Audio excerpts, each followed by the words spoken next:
What up, YouTube? Today I bring to you guys the second part of how to get a good gear. On the first part, a lot of people complained, okay, this is cool and all, but how the hell do I get the currencies? So today I'll show you the best methods as of today of getting exalted orb, divine orbs, and other currencies that you may want to buy your items. And without further ado, let's go. So as of today, the best way to farm gear and currency is increasing item rarity, okay? Item rarity you will find on your equipment. You can see it here. It's this mod. I can see it on my minions here. I have 85%. This is low, okay, compared to other players. The suggested amount here is around 200%. Is a human. Is the amount that a normal human can get it. Although there are people who get more and there are specific weapons for it, and I'll talk about that in a few, okay? Apparently, this gets diminished returns after 80 or 100%. It's what people are saying. I'm not sure about that because I didn't find a post from a dev or GGG or any database that says that. So anyways, the more you stack this, the more your drops will be better, okay? Drops overall.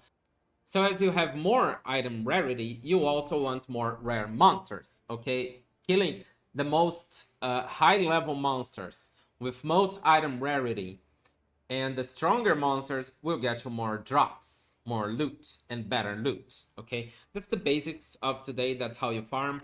And that takes time and all that stuff. But let me show you this first. So where can you put rarity? Okay, it can be put on gloves, gloves, rings, helmets, amulets, and boots. Okay, belt, there's only this one belt that has an implicit rarity of items, and I showed you the gold ring that it has the same, and the gold amulet that it has the same. If you find any of these and you don't want to use it, they just might sell, okay? People will buy these even if it is for one exalted orb, just to try to craft into something good and have the rarity and good affixes. This shield that I'm showing here is what some people use to get like 600% increased item rarity.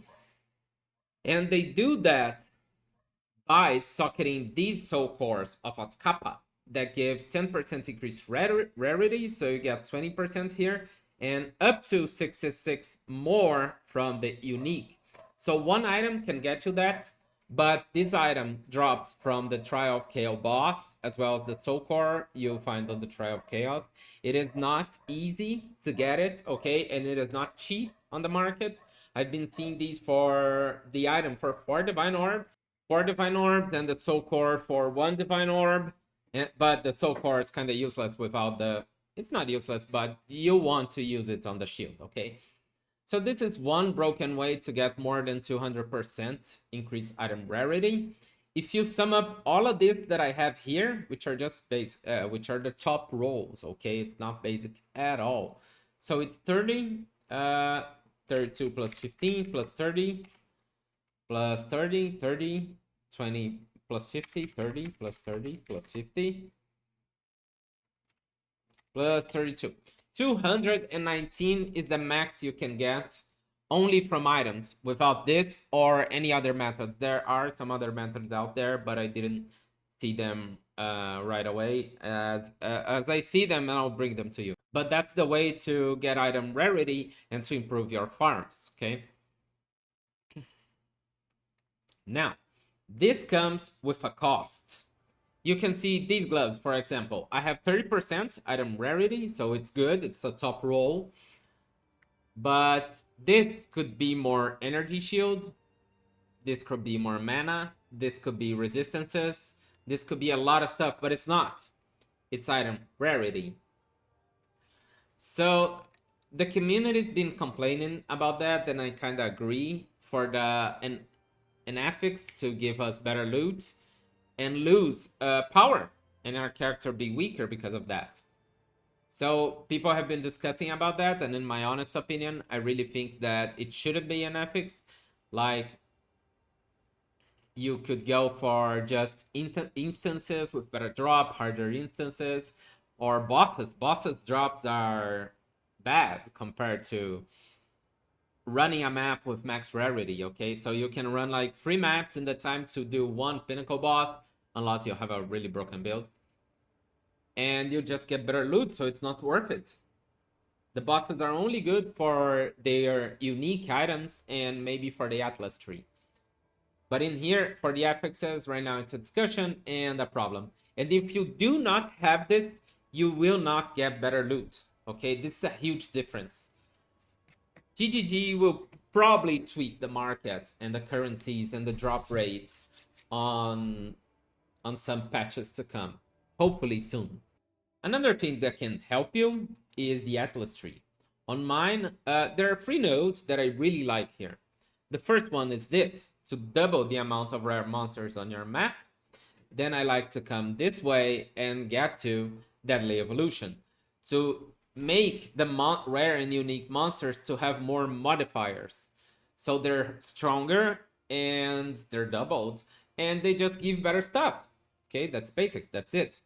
Also, I like to use local knowledge for target farming. So let's say I just want currency. Okay, let's find a water biome and we'll stay there. And we'll avoid the others. We just want this one. There's not a water swamp or water biome. Swamp and water, sorry. Then we can just respect. Then let's respect this and let's go to this one. This one gives prefix from the Waystones 25% more effect and suffix as well. So this also helps us find rare monsters. So we can use this, then we stack some yellow Waystones or blue whatevs, and then we come to this. And as we get quite the gold farming, it won't be that much costly. So we can come to one to another. It's only 5k gold. We can do it. There's in the end game, that's not a problem. So let's talk about the Waystones. As everyone knows, we have 16 tiers of Waystones. Of course, tier 16 will be the best loot. Okay, it's the stronger monsters, obviously. Then we have a lot of type of maps in the end game. That's not much significant right now for us. And we have corrupt mods. Okay, so you find corrupted maps. They may give the area more monster level, experience, and reduced item quantity, increased item quantity, so you have to check that on the corrupt mod. Well, anyways, you gotta find the corrupt modifiers and see the best. So increased rarity will be good, increased monster level will be good. I think that's pretty much it. On the legends, legends of the map, okay, we will want to look for map bosses, irradiated, and breaches. Okay, map bosses, obvious reasons, boss drops good stuff, irradiated for monster level, and breaches, you will find a lot of rare monsters there. Okay, so if you find a breach, try to maximize the tablets and use a good waystone for you to get the best loot out of that map.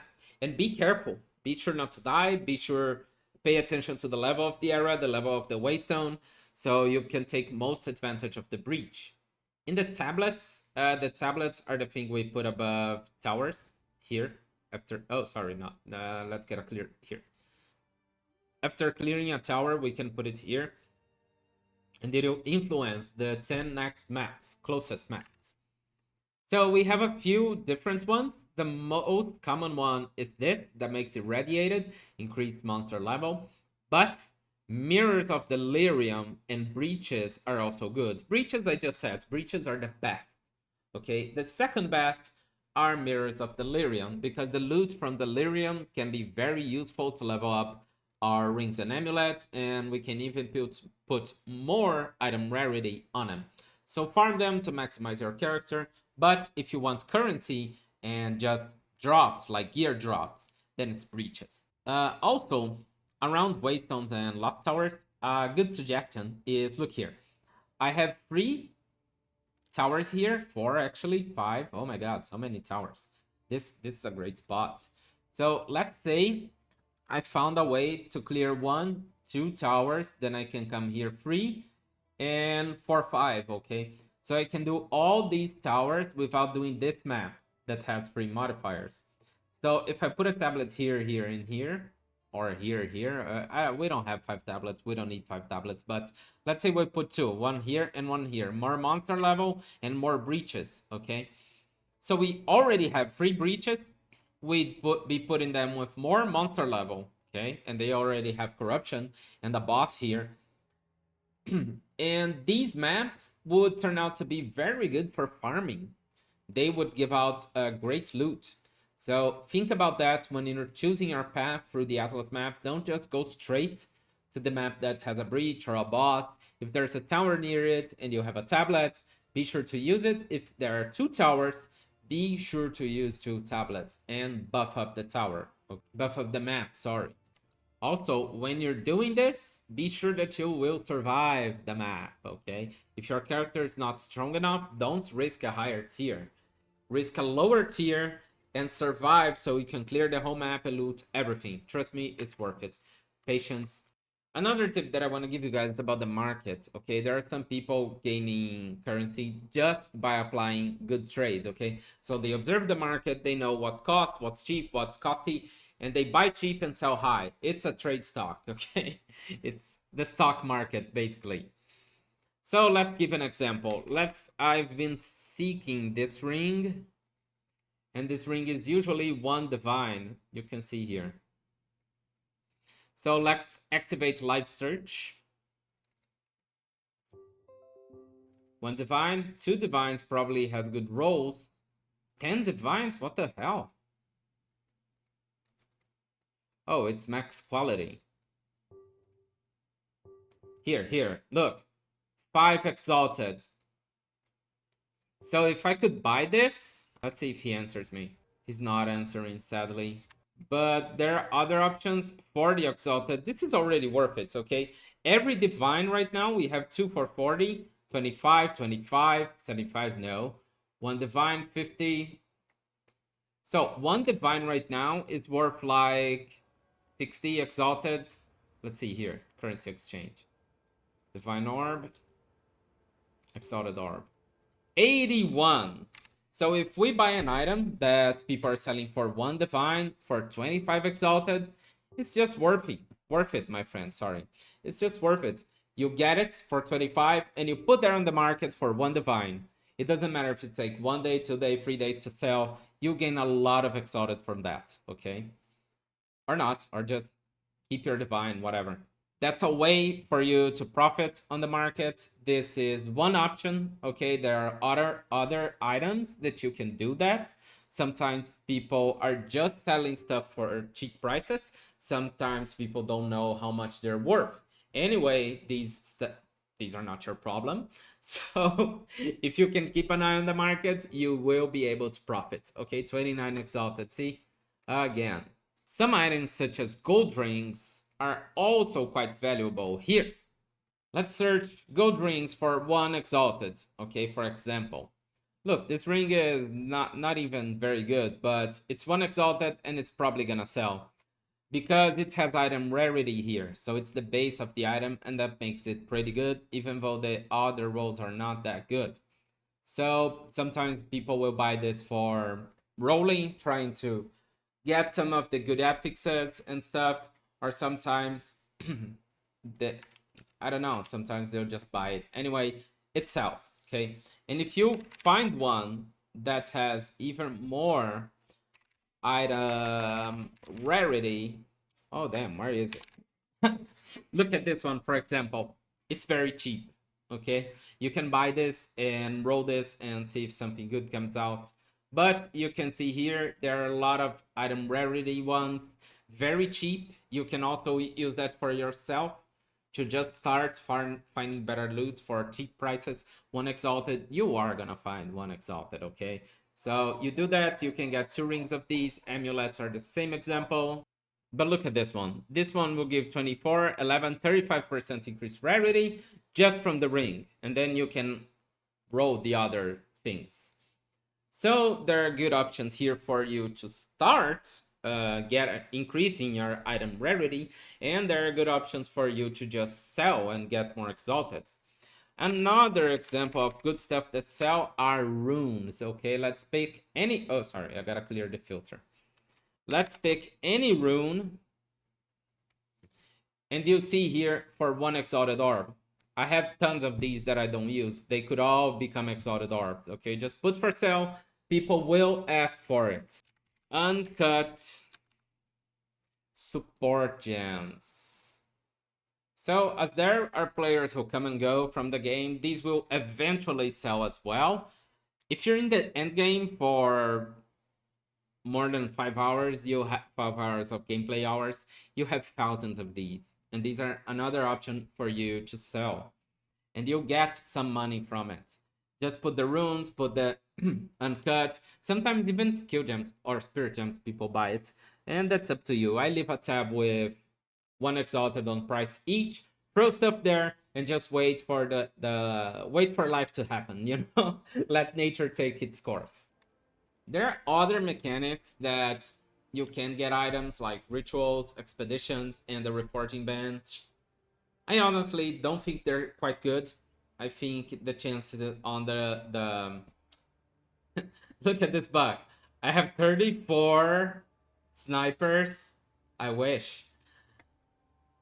So there are other mechanics. I don't think they're as good as getting item rarity and doing breaches. And a character that has fast farming. Okay, this mine is not the best fast farmer. Fast farmers are good rangers, sorcerers, mainly the ranged ones that has area damage, good area damage. They will do the job. This build for mine, for example, minions on general are slow. Okay, so they take time, they move, they hit, they don't focus, they hit everywhere, and sometimes on doors they get stuck. So it's not that fast. There are builds that are faster. So if your thing is farming currency, get a build that's fast. And that's it for today's video, guys. I hope you liked this video more than you liked the first one. If you have other video suggestions, tell in the comments down below. As I did on the first video, I will do my best to do my research and bring the information here in an easy manner for you to get it. So I hope you guys enjoyed it. I'll see you guys later.